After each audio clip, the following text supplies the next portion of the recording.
1990, Mr. L.K. Advani had carried out a procession, a Rath Yatra, to garner support for the demolition of the Babri Masjid, which later on happened in 1992.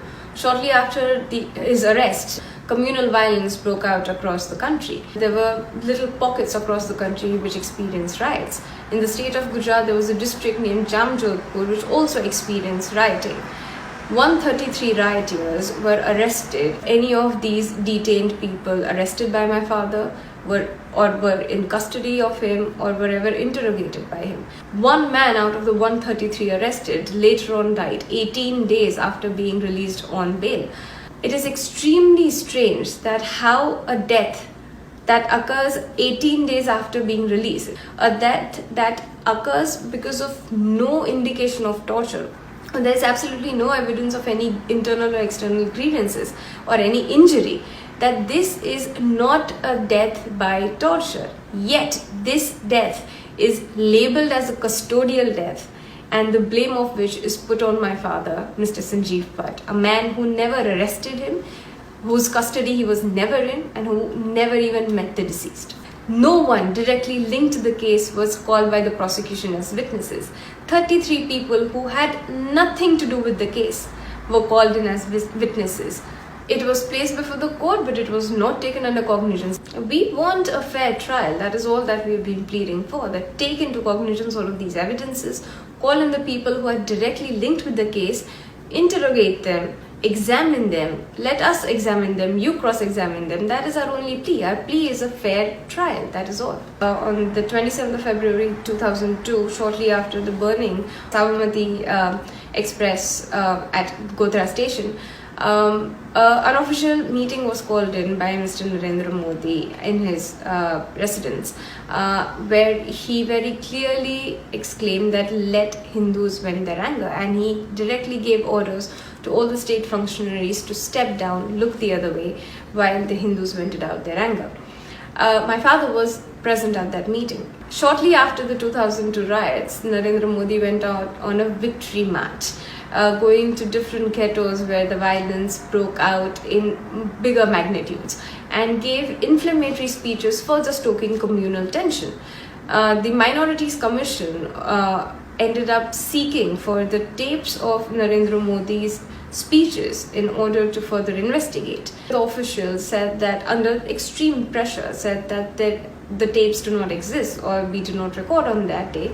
Officers like my father, Mr. Abhishek Kumar, they came forward and they provided the Minorities Commission with the tapes. The very next day, all of the officials who did that were immediately transferred out on punishment postings. In 2003, when my father was appointed as the Superintendent of Police of Sabarmati Central Jail, the man who was accused of having assassinated Mr. Haren Pandya, Asghar Ali, was also imprisoned in that very jail, and he had come forward and confessed to my father, saying that there was a third man named Tulsiram Prajapati who had actually carried out the assassination.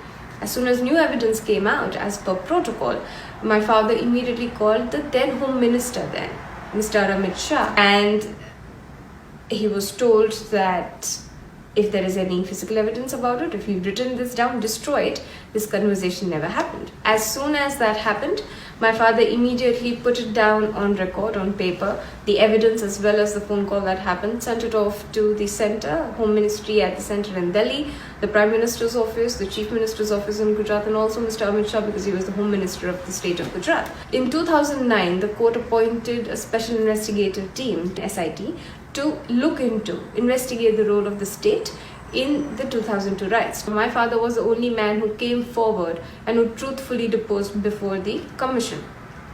My father has deposed before the SIT, the Nanavati Mehta Commission, which was also appointed, the Commission for Minorities, Supreme Court of India itself. All of these years, since 2009, no stone has been left unturned to deter him from deposing, to silence him, to break his resolve. But he relentlessly continued doing that at great personal and professional cost.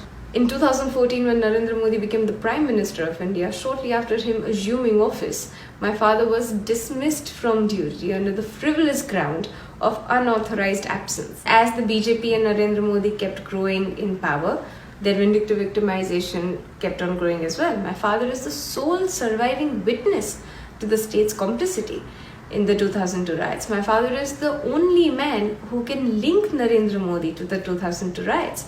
Now, this is their attempt to finally tie the last loose end that can connect the present regime to perhaps one of the most horrific genocide in modern day India.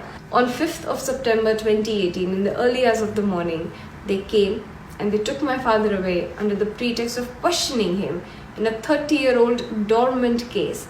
And since then, we have been moving and running from pillar to post, trying to seek for justice, trying to seek for a fair trial, trying to seek justice for my father.